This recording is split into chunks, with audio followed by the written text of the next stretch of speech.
Olá pessoal, tudo bem? Vamos iniciar nossa aula 3.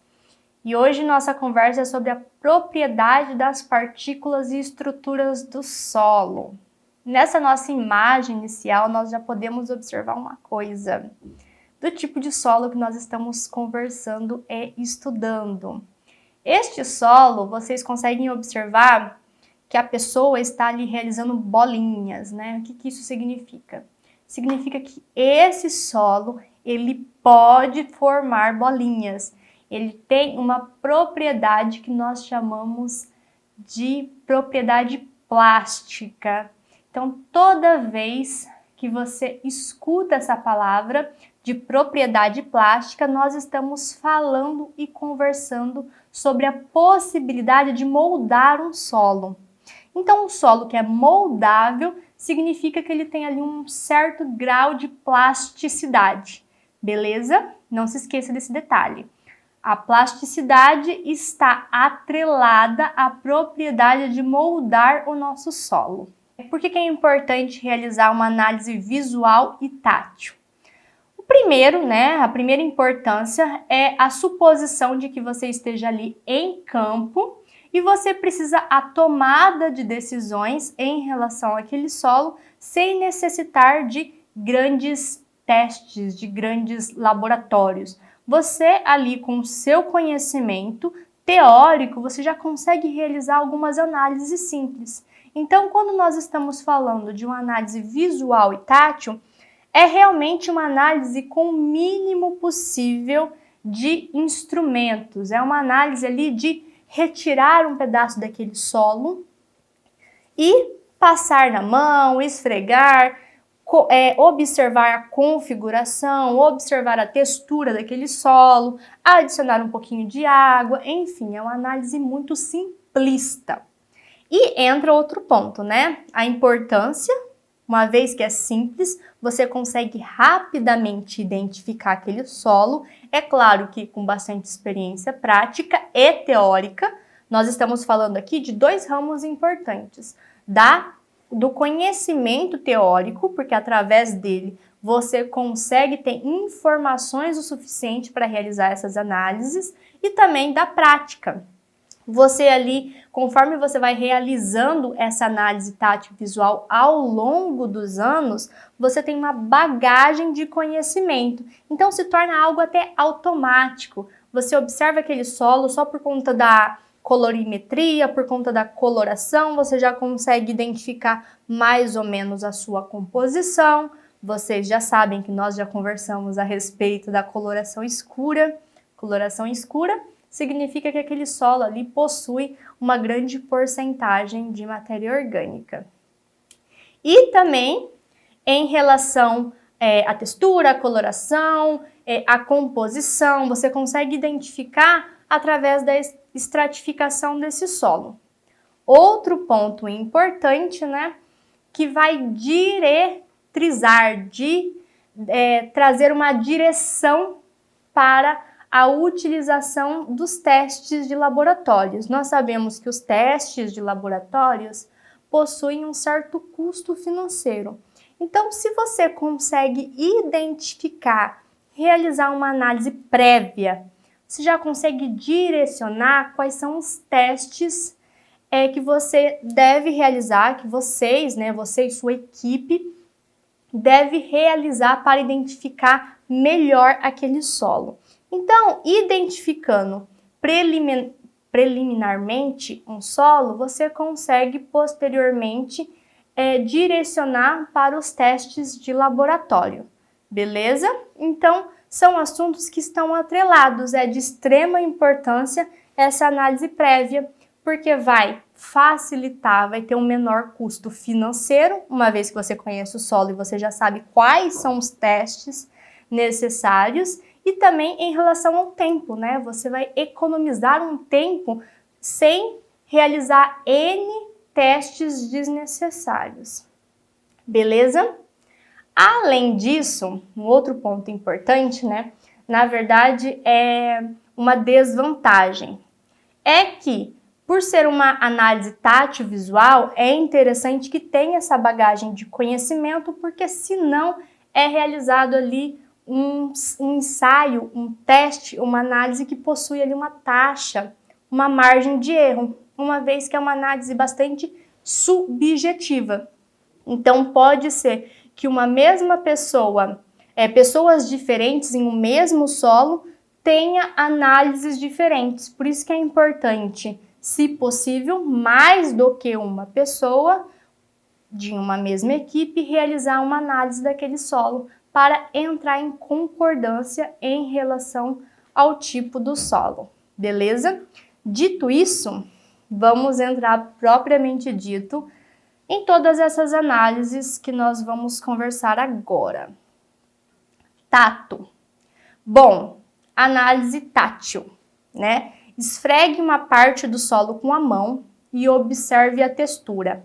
A areia, ela é grossa e áspera. Já a argila é pulverulenta, parece um pó, um talco no seu estado seco. Importante deixar frisado que é no seu estado seco. Nós já tínhamos visto na aula anterior, onde eu mostrei para vocês as configurações ali da areia, a configuração ali de um silt, de uma argila. Você consegue identificar já de imediato se ela é pulverulenta, parece um pó, literalmente parece um pozinho, de uma areia que tem a sua configuração mais áspera. Se você pegar uma areia e esfregar na sua mão, você vai identificar essa aspereza, certo? O nosso segundo ponto, a nossa segunda análise é sobre a plasticidade. A plasticidade, como eu disse anteriormente, lá no início da nossa aula, é a análise que possibilita a moldagem do nosso solo. Então, quando nós estamos falando de plasticidade, é a possibilidade de formar ali bolinhas, de formar rolinhos. Então, é uma análise bem simples. Você pega um pouquinho de argila, você adiciona um pouquinho de água e você vai tentar moldar uma bolinha ou um rolinho. Nós temos, inclusive, um ensaio com uma normatização que fala exatamente a quantidade ali de material, as dimensões do rolinho, as dimensões necessárias para a realização dessa análise. Mas a princípio, se você for realizar essa análise apenas com o interesse de observar a plasticidade do solo, não há necessidade de seguir a normatização. Beleza? A normatização, ela tem o propósito de encontrar a umidade daquele solo. Então, é realizado, de acordo com a normatização, o ensaio de plasticidade, ok? Se chama ensaio de plasticidade, onde tem as porcentagens ali de solo, as configurações, as quantidades exatas que precisa ser diretrizada, né? Que precisa ser analisada para encontrar, então, a moldagem, beleza? Então, a plasticidade é formar bolas ou cilindros a partir do solo úmido. A argila é maleável, mas a areia e o silt não são moldáveis. Sendo assim, você terá uma facilidade para moldar a argila e uma dificuldade para moldar a areia e o silt. Apenas fazendo essa análise, você já consegue identificar a porcentagem, se tem uma porcentagem maior de areia ou uma porcentagem maior de argila. Resistência do solo seco. A argila é tolerante à pressão dos dedos, enquanto o silt e a areia não são. Eles têm tendência a esfarelar. Então, a areia e o silt têm essa tendência quando você realiza a resistência no seu estado seco. Já a argila, ela é mais maleável. Isso faz com que a argila você consiga ter uma resistência ao pressionar ali um torrão de argila, por exemplo. Dispersão em água. Bom, a dispersão em água é bem simples você analisar. Você vai colocar ali um pouquinho do solo seco em uma proveta, por exemplo. Eu falei que é uma análise mais simples, mas nós precisamos de algumas ferramentas. Você vai colocar ali um pouquinho de areia Em uma proveta, você vai ali chacoalhar, você vai realizar ali uma movimentação. A areia, ela vai se assentar rapidamente por conta das dimensões da sua granulometria. Já a nossa argila vai deixar a nossa suspensão turva. Então, ao adicionar argila em uma mesma proveta, em uma mesma quantidade, e realizar movimento nessa proveta, você vai observar que a argila vai demandar mais tempo para poder decantar. Isso significa que vai ter ali uma suspensão turva. Então, essa é uma outra maneira de você identificar se aquele solo possui uma porcentagem maior de areia ou de argila. Impregnação. Impregnação, pessoal, lá na aula anterior eu mostrei para vocês. Mostrei para vocês, ao adicionar um pouquinho ali de um material fino e esfregar na mão, você consegue observar que ele fica impregnado, fica preso na superfície da sua mão. Então, diferentemente de uma areia, né? Uma areia, por mais que ela seja áspera, você consegue se livrar dela rapidamente. A impregnação é realizado ao esfregar uma pequena quantidade de solo úmido na palma da mão. Segure sua mão sobre uma torneira aberta e veja com que facilidade sua palma fica limpa.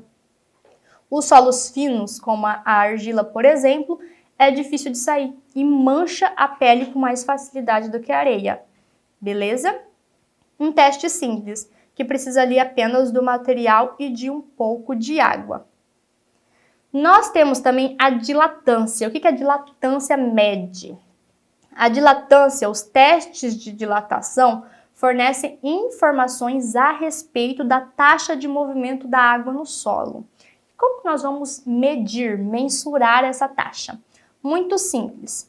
Nós temos aqui um quadro. Nesse quadro, nós temos ali, ó, dilatação nenhuma, argila entre aspas, entre parênteses, lenta, silt ou areia argilosa, média, silt, areia siltosa, rápida, areia. O que isso significa? Que você vai realizar ali uma lâmina de água juntamente com seu material, você vai juntamente realizar ali uma compressão, e se esse desaparecimento for lento ou não tiver nenhuma mudança visível do seu estado, você consegue definir se ela é silt ou areia argilosa ou argila. Se esse aparecimento da vibração e da compressão for médio ou um desaparecimento médio, você tem ali um silt, areia siltosa. E se esse aparecimento e o desaparecimento for rápido, você tem ali uma dilatância rápida, que é da areia. Então, é um teste muito simples, apenas utilizando ali uma lâmina de água e um material. Por quê? Como eu disse para vocês nas aulas anteriores, e eu volto a reforçar, a relação das propriedades dos materiais, eles mudam de um material para outro. O que isso significa? Que a areia tem um comportamento diferente da argila. Sabendo que tem comportamentos diferentes, nós podemos realizar ensaios simples. Você já consegue identificar se aquela porção possui mais material do que outra. Além disso, nós podemos analisar e caracterizar nosso material pelo tipo. O que isso significa? Se ele é lamelar, prismático, colunar, blocos angulares, blocos subangulares e granular. Então, você consegue identificar ali a configuração daquele solo, beleza? O tamanho, se é extra pequeno, pequeno, médio, grande ou extra grande. E também em relação ao grau de desenvolvimento, se ele é solto, fraco, moderado, forte. Um exemplo aqui de lamelar são as partículas das nossas argilas. As partículas das nossas argilas, ela tem uma configuração mais lamelar do que, por exemplo, da nossa areia. A nossa areia são polígonos que podem ser polígonos angulares. Isso você consegue identificar até visualmente, tá? Você pega ali uma porção de areia, você consegue já observar a configuração da sua partícula. Então, as principais morfologias das partículas são polígonos angulares, que possuem uma configuração irregular. Nós temos partículas com várias dimensões, com várias configurações diferentes, todas irregulares. Um dos exemplos são areias, siltes e pedregulhos. Nós temos polígonos arredondados. Geralmente possuem superfícies arredondadas devido aos efeitos de intemperismos causados ali pela ação da água, por exemplo. Um dos exemplos são os seixos rolados, tá? Os seixos rolados possuem essa configuração. Lamelar. Possuem duas dimensões principais, como se fosse uma lâmina mesmo, tá? Esse formato das partículas explica a possibilidade de algumas propriedades, como é o caso da propriedade dos solos argilosos, que eles são mais plásticos, têm uma compressibilidade melhor e maior quando comparado com os polígonos angulares, por exemplo. E os fibrilares têm apenas uma dimensão predominante, é bastante observado nos solos típicos orgânicos. Então, pessoal, por que é importante entender um assunto tão específico? É importante você entender como é a configuração dessas partículas, porque a partir do momento que você entende a configuração da partícula, você entende as propriedades. Você começa a entender que as partículas lamelares possibilitam a plasticidade do nosso solo. Já as configurações irregulares não possibilitam a mesma plasticidade do que a argila. Então, por isso que é importante você entender as propriedades das partículas e o que isso influencia nos outros índices que nós vamos conversar posteriormente. É muito importante essa etapa, porque uma vez que você consegue fazer essa identificação visual e tátil, por mais simples que seja, você consegue entender e ter uma previsibilidade da configuração e das propriedades do solo que você está estudando, beleza? Polígonos angulares, como eu disse para vocês anteriormente, nós podemos observar aqui as configurações, inclusive se você der um zoom, você identifica ali, ó, as partículas da areia. Nós também temos outras três condições que nós podemos observar: a consistência da secagem, a consistência úmida e a consistência molhada. A partir dessa consistência, você consegue avaliar o grau de resistência ou a quebra da sua partícula. E você pode dividir em solto, macio, moderadamente duro, duro, muito duro ou extremamente duro. Já a consistência úmida, você consegue observar pela fragilidade da massa levemente úmida. Então, você vai ter ali uma configuração levemente úmida e você consegue também classificá-la desde fofo até muito firme. E a configuração molhada, você vai observar em amostras que foram umedecidas, amassadas e homogeneizadas manualmente. Você consegue observar a configuração posterior. Do mesmo modo, você consegue identificar a porosidade. A porosidade é detectada no perfil do solo e deve ser classificada de acordo com a quantidade e o tamanho desses poros. Nós temos a quantidade, pode ser pouco, comum ou muito, tamanho desde o pequeno a muito grande, e a respeito da coesão, que nós vamos conversar posteriormente, nós podemos descrever dois tipos de coesão, desde moderadamente coeso até fortemente coeso. Muito obrigada, pessoal. Vejo vocês na próxima aula.